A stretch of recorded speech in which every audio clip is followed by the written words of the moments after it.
Nee, rantalaiset. Mä otan hirveän.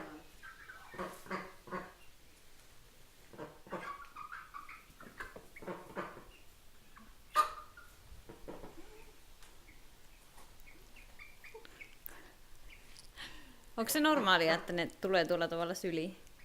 No meillä nämä eläimet on tottunut käsittelyyn ja nämä kyllä lähes kaikki antaa ihan hyvin kosketella. Onko lapset tykännyt, kun ne saa koskea, eikä vaan katsoa? On.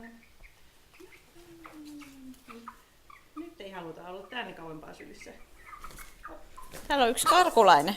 No niin, urkki, oppa takaisin. Jalla. Pitäis kannattaa nyt mekkoa. Äkkiä ettei kuoksuissa. No, se alkaa räpstelee.